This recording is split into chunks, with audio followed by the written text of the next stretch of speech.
Hello, everybody. Here's my prop.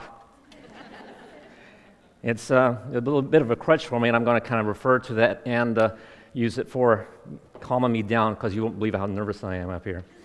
I'm an architect. I've been in San Antonio most of my life, and for 37 years, I've been focused on environmentally appropriate design and construction. And environmentally appropriate design and construction is pretty much called green building now. And in green building, there's all sorts of things you have to think about. But what I want to do, though, is in the next few minutes, I want to introduce you to a building material system that is affordable, it's non-toxic, it's durable, it's highly energy efficient, and has the potential of dramatically transforming the way we have our neighborhoods here in San Antonio and many other places like us around the nation. So, when I talk to people about green building, occasionally they'll say, I like green building ideas, they're really cool, they're really in and now, but they're new, and I'm not ready to do anything that's new. I'm kind of nervous about that. So I ask them, is it really new? If we take a look at, for example, some of the common precepts of green building, and they're on the screen here, one of them is using local building materials. And LEED says within 500 miles, using materials with energy, not a whole lot of energy required to make the materials. Also use materials that are non-toxic, and also have houses and buildings that, if they're connected to the grid, they could have solar panels and produce as much energy as these buildings would need. Or you can be off the grid altogether. And this sounds pretty new, doesn't it? But let me take you on a little trip. We'll take Peabody and Sherman's Wayback Machine. And for those of you who don't remember Peabody and Sherman, ask your dad. And we'll take the Wayback Machine about 150 years and see what things were like back in 1860, specifically in our region. So what kind of houses and buildings did we have? Well, do I need to go through this? So it's not a new concept. And everybody was off the grid primarily because there wasn't any grid yet. Everything was non-toxic because all the chemicals that were about ready to kill us, the people who were inventing those hadn't been born yet. So green building was the way they did it back 150 years ago, and they did with my friend here. What did houses look like? Well, this is sort of a prototype. It's hard to find any true Adobe houses or Chakal houses in San Antonio anymore. They've pretty much gone by the wayside, but they looked pretty much like this one. This is a stone house, and the earthen structures were common in towns were using Adobe and Chakal. And a little bit of reading here. Adobe is a Spanish word, of course, and it's described as the sunburnt bricks that are used to make buildings. It also describes the dirt that's used to make the blocks, and also describes the buildings that these blocks make into. But what I wanted to show you, something very important, is this part here. The word comes from an Arabic word, and it comes from a Coptic word, and Coptic is actually the area of northern Egypt, and so you're wondering, well, that's kind of odd, isn't it? How did an Arabic word get into the Spanish dictionary to be used in these structures? Well, let's go back a little bit more in time, as long as we're in our Wayback Machine, and take a look at the extent of the Arab Muslim Empire. This existed all the way across the northern coast of Africa, the Holy Land, and most of what we consider now as Spain. This was not just a flash in the pan. This was centuries-long domination, cultural domination of this area. And they didn't have a whole lot of forest there. They didn't have a whole lot of trees. They had a lot of dirt. And they had a lot of people. And they found out that dirt was one of the best things that you can use since it was under your feet. It was available, and they invented Adobe here. And so in 1492, when Ferdinand and Isabella got their forces together and finally ran off all the Muslim influence, they replaced that with Catholicism. And you remember 1492 was also the start of the great expansion into the new land, conquest, and Catholicism. And when they got there, they found out that a lot of the land that they were discovering was very much like what they've left behind. And so they thought, you know what, let's go ahead and use the same kind of materials. Let's use the dirt and let's do what they did in the Holy Land. And when they made chapels and structures that were religious, that was great because they were saying this is the kind of stuff that Jesus would recognize.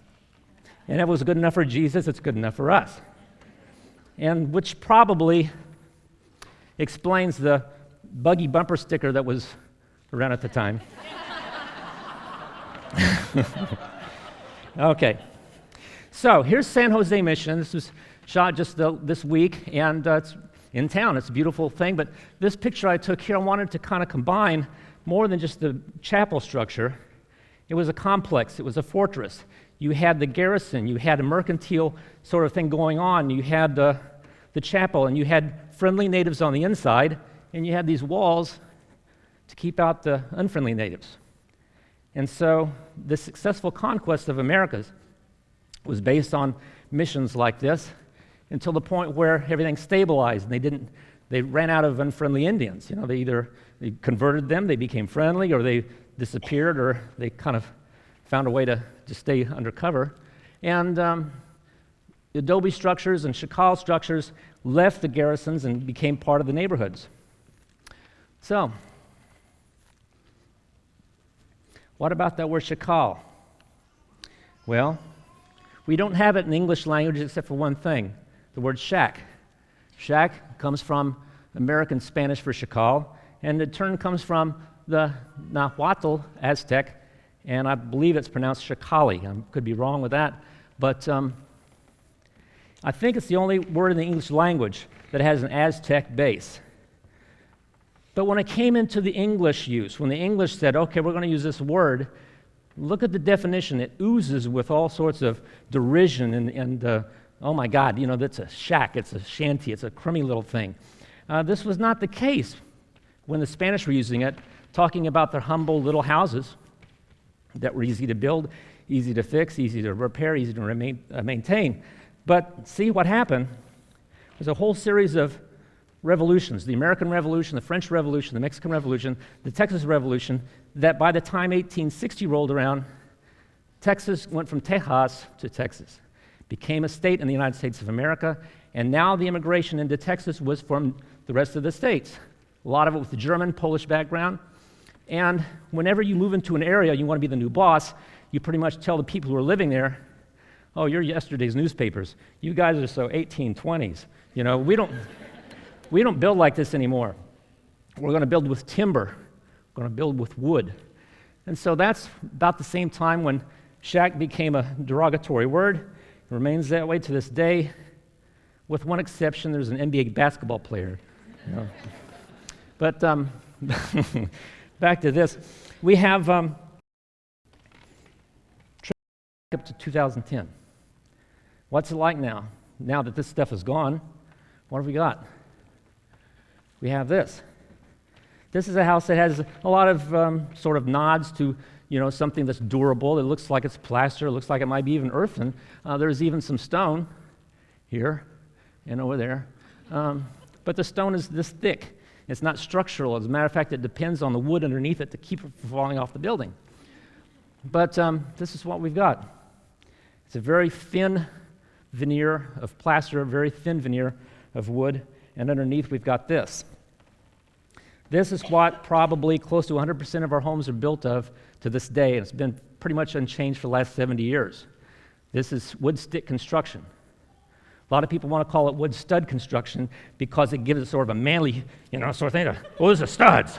You know, these aren't sticks, they're studs. But they're studs, they're sticks. You know, they're flimsy. But this is what we've got, you know. You know, if you wanted to try to introduce this material, what would you do? You'd say, you know what, I'm going to introduce this material. You have to go in and you got to cut it down. You're destroying habitat, and oh yeah, this stuff used to absorb carbon dioxide, used to give off oxygen, and it takes a lot of energy to produce. And once you cut it into these little sticks, they warp and they crack and they split. Bugs eat it. If it's exposed for a long period of time to moisture and fungus, it'll rot. And oh yeah, it's a fuel, it burns. Other than that, it's pretty cool stuff. This is what we're building with, and then, you know, why are we doing that? On the other hand, here's my old buddy here, Very photogenic, isn't he? He does not rot. He does not have mold. He actually stops bullets. Very, very, yeah, super block. So remember that. If you unfortunately, in an area where there's a drive-by shooting, and you're in a regular house, you dive below the windowsill, you're still in trouble. Those bullets are going to go right through anything. It's very dangerous.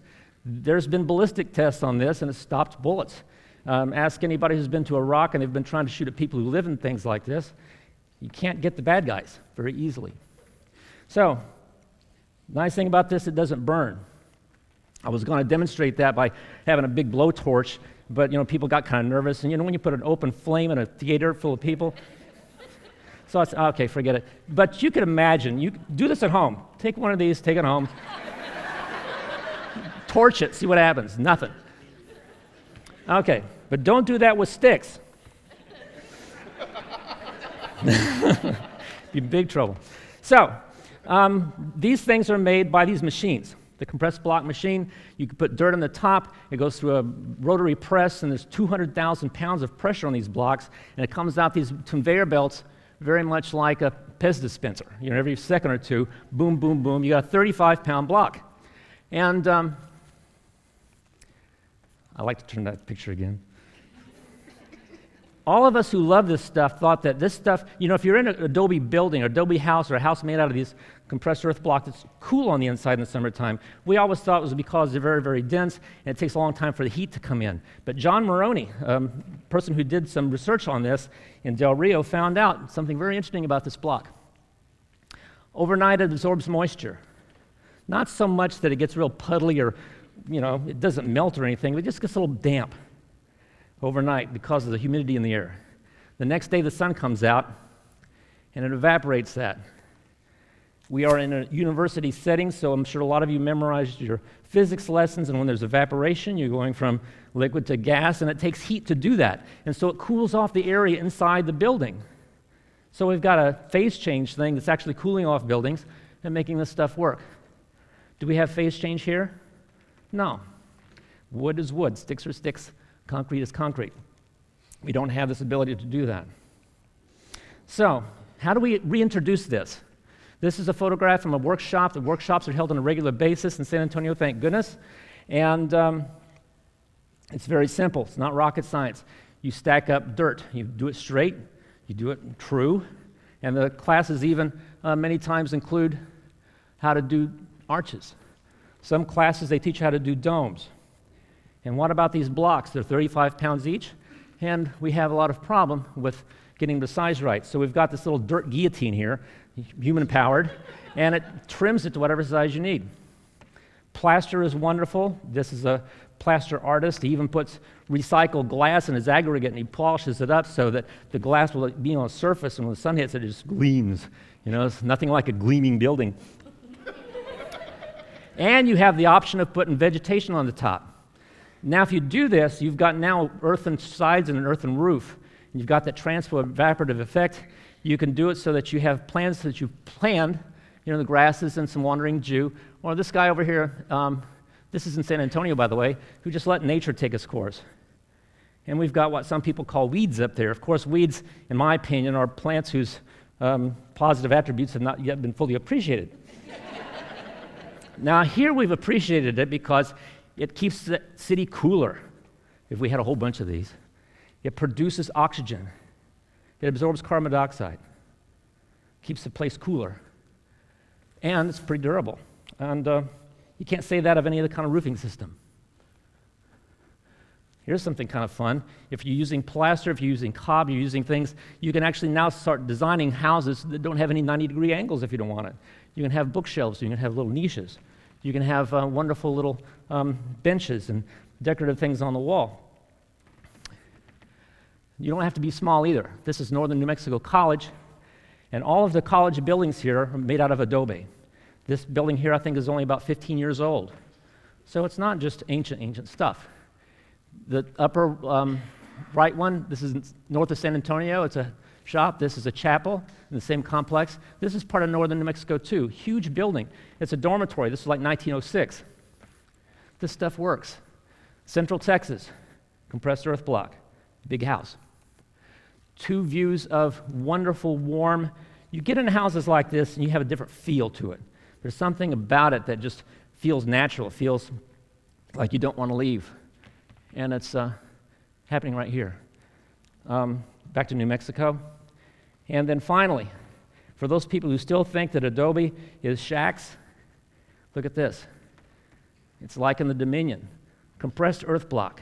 You can't call that a shack. So it's time to bring this back. It's time to say goodbye to the sticks. It's time to say hello to this stuff. So I challenge you, when you're ready to build your next house, tell your architect, designer, builder, and the planning department who permits stuff like this is what you want. So go out there and stack some dirt. Thank you very much.